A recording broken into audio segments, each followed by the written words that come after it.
theme verse for the second half of Ephesians, which we've been working through the book of Ephesians, is chapter 4 and verse 1.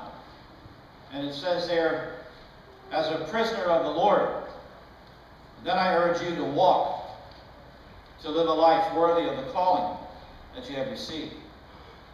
You see, we're commanded to walk in a worthy manner, to live our lives in a way that brings honor to the Lord.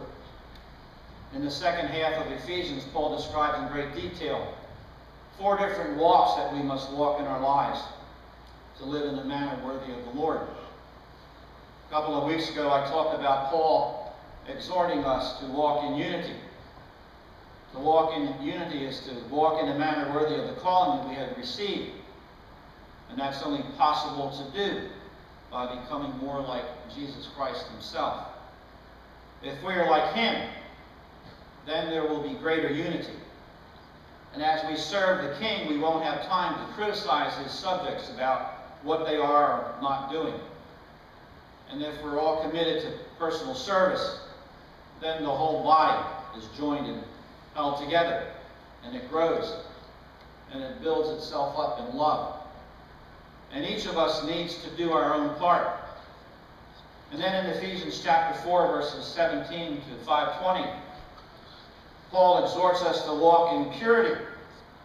And he's telling us to take off our grave clothes, those actions and those attitudes that are not compatible with Christianity.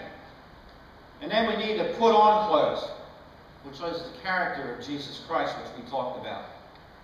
So we're to walk in unity and to strive to walk in purity. Today I'd like to talk about another walk, the walk of harmony.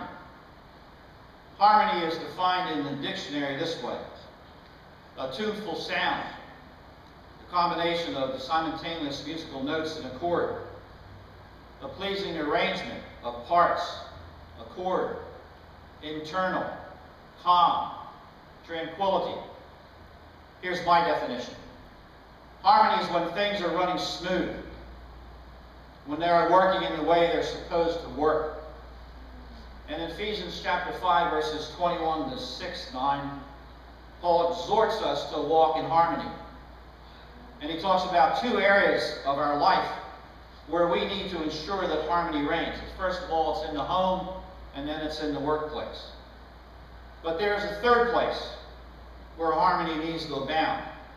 That isn't mentioned by Paul in this passage, but it's alluded to in Ephesians chapter 4 and verse 3, where it says, "Make every effort to keep the unity of the Spirit through the bond of peace."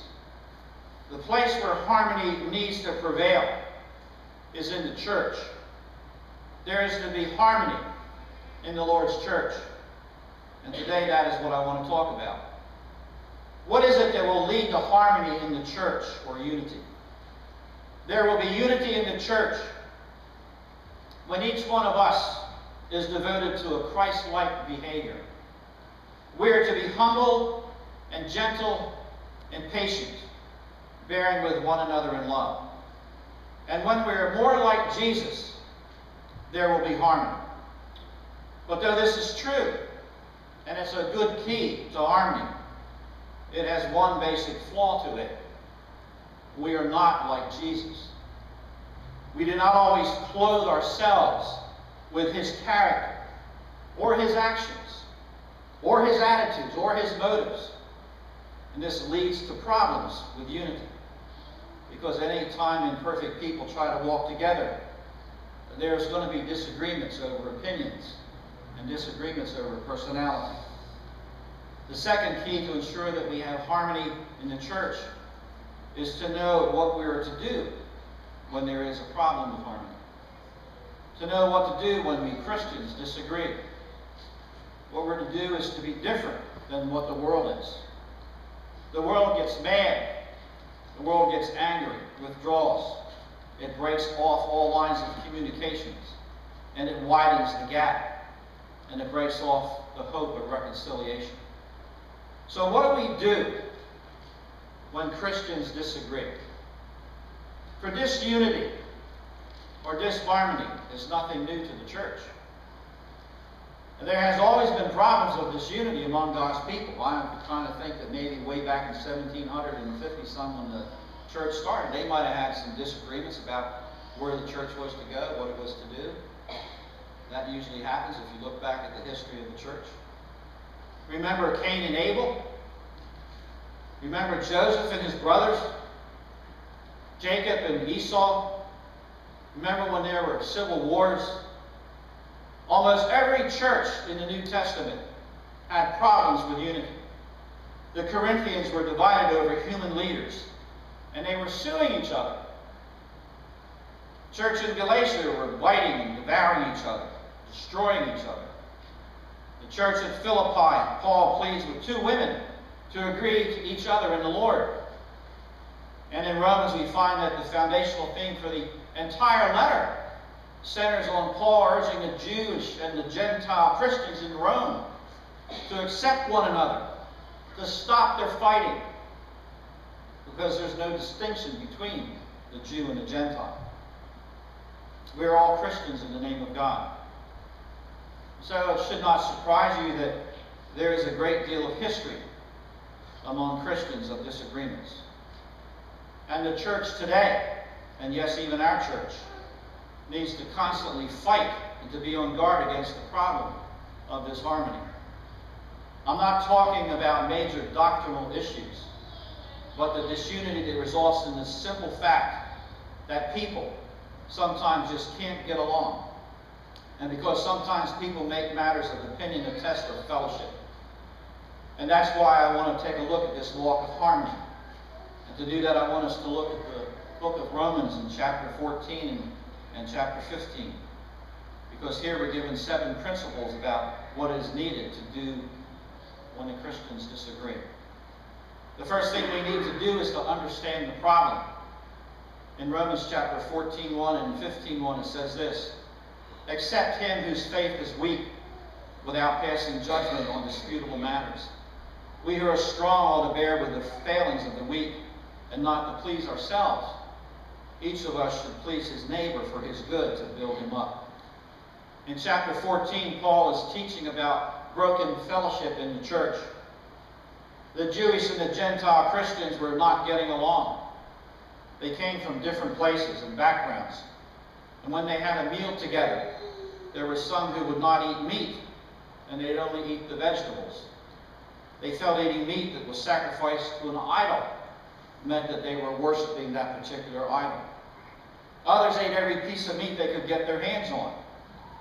And the real problem wasn't that they were Jews or Gentiles, but it was a faith problem.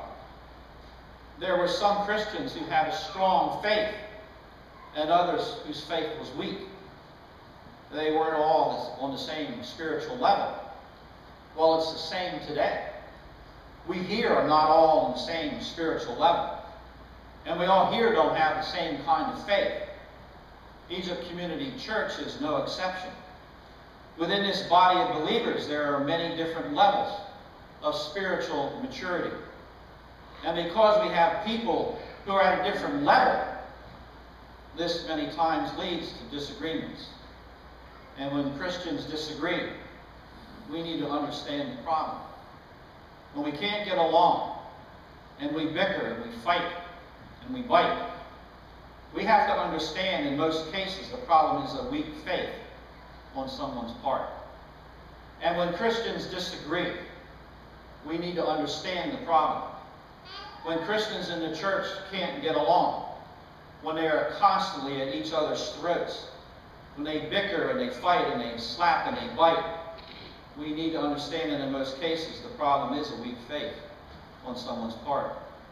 And having a strong faith does not mean putting down a weak faith, but seeks to build up a weak faith. And so many times our disagreements with one another is really a lack of faith.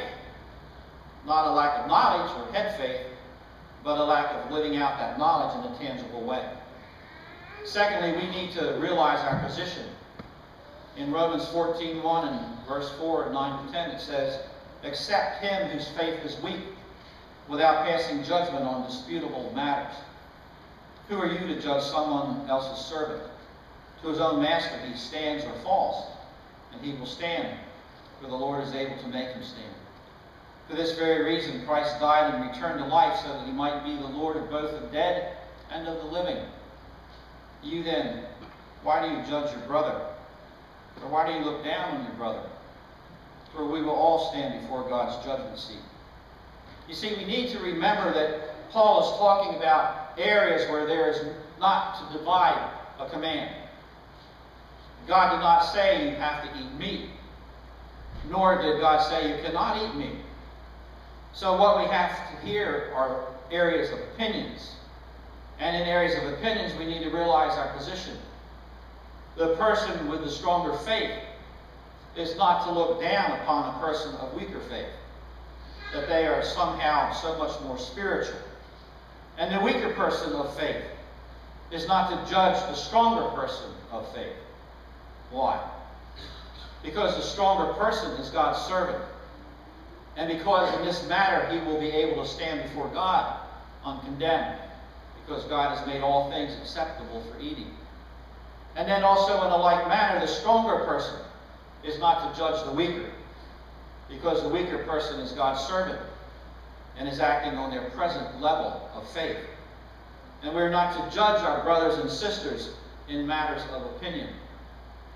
Like if you have the faith I have, you do such and such.